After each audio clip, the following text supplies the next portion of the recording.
T20 world cup 2026 టోర్నమెంట్‌లో భాగంగా ఇప్పుడు మన మ్యాచ్ రివ్యూ వచ్చేసి మ్యాచ్ నంబర్ 30. ఓకే. ఈ మ్యాచ్ వచ్చేసి బిట్వీన్ శ్రీలంక వర్సెస్ ఆస్ట్రేలియా.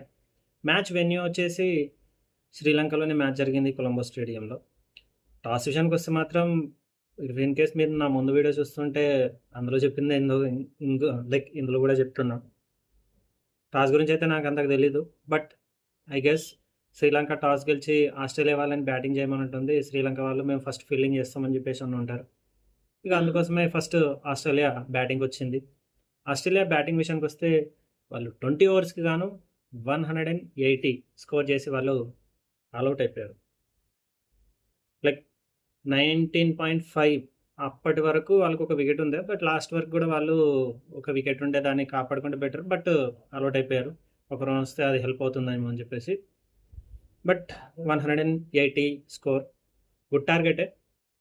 ఇక ఆస్ట్రేలియా బ్యాటింగ్ విషయానికి వస్తే మాత్రం మిషెల్ మార్చ్ ఇంకా ట్రావిస్ హెడ్ ఇద్దరు చలో హాఫ్ సెంచరీ చేశారు అంతే. వీళ్ళ కొట్టుడికి లైక్ 10 ఓవర్స్కి వీళ్ళ స్కోర్ వచ్చేసి అరౌండ్ 105 ఏమో ఉండే. అప్పటికి వీళ్ళిద్దరు క్రీజ్లో ఉన్నారు. నేను అనుకున్నా ఏంటంటే ఇఫ్ ఇన్ కేస్ వీళ్ళ దాంట్లో ఇంకా ఎవరైనా ఒకరు ట్రావిస్ హెడ్ ఉన్నా కానీ మిషెల్ మార్చ్ ఉన్నా కానీ ఇద్దరు ఎవరిలో ఒకరు ఒకవేళ కన్సిస్టెన్సీగా ఇట్లనే ఆడుతూ ఉంటే మాత్రం డెఫినెట్గా 200 అబోవ్ స్కోర్ వస్తుందని నేను ఫిక్స్ అయినా.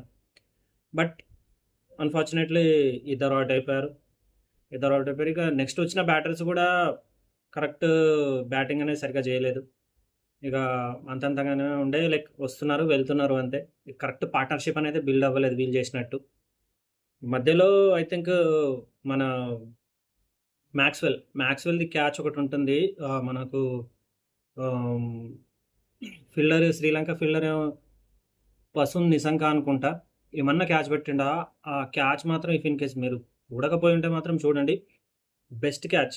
ఇఫ్ ఇన్ కేస్ ఐసీసీ ఇప్పుడు ఈ T20 టోర్నమెంట్లో బెస్ట్ క్యాచ్ ఏదైనా ఉంటే మాత్రం నేను అదే అంట. ఆ రేంజ్లో క్యాచ్ పెట్టాడు. ఓకే. ఇంకా 181 రన్స్ టార్గెట్ తోటి బరిలోకి దిగిన శ్రీలంక వాళ్ళు 18 ఓవర్స్కి 2 వికెట్స్ కోల్పోయి మ్యాచ్ని అయితే వాళ్ళు గెలిచేశారు. ఓకే. ఇక శ్రీలంక బౌలింగ్ విషయానికి వస్తే మాత్రం శ్రీలంక బ్యాటింగ్ విషయానికి వస్తే మాత్రం పసన్ నిశంక సెంచరీ కొట్టాడు, 100 చేశాడు. అరౌండ్ బిట్వీన్ 40 or 50 బాల్స్లో 100 అనేది కంప్లీట్ చేశాడు. ఇంకా అతనితో పాటు మెండిస్ కూడా ఐ థింక్ హాఫ్ సెంచరీ చేశాడు. ఎస్పెషల్ అయితే పసన్ నిశంక 100 చేయడం వల్లనే ఈ యొక్క మ్యాచ్ అనేది వాళ్ళు గెలవడం జరిగింది. సో ఇంకా ఈ మ్యాచ్ తోటి శ్రీలంక వాళ్ళు సూపర్ 8కి వాళ్ళు క్వాలిఫై అయిపోయారు. నాకు తెలిసి ఆస్ట్రేలియా మాత్రం సూపర్ 8కి వాళ్ళు పోదు. ఎందుకంటే వాళ్ళు ఆల్రెడీ 2 మ్యాచెస్ ఓడిపోయారు. నెక్స్ట్ జింబాంబేకి 2 మ్యాచెస్ ఉన్నాయి. ఆ 2 మ్యాచెస్లో ఏ ఒక్క మ్యాచ్ గెలిచినా కానీ జింబాంబే డైరెక్ట్గా క్వాలిఫైర్ అవుతుంది సూపర్ 8కి. ఓకే. ఇది మ్యాచ్ మీద నా రివ్యూ. ఇన్ కేస్ మ్యాచ్ మీరు చూసుంటే మరి మ్యాచ్ మీకు ఎలా అనిపించింది ఏంటని కమెంట్ చేయండి, షేర్ చేయండి. అలాగే నా ఛానల్ వస్తే నా ఛానల్ని సబ్స్క్రైబ్ చేసుకోండి. ఓకే. అప్పటి వరకు this is Vikram Rathod signing off.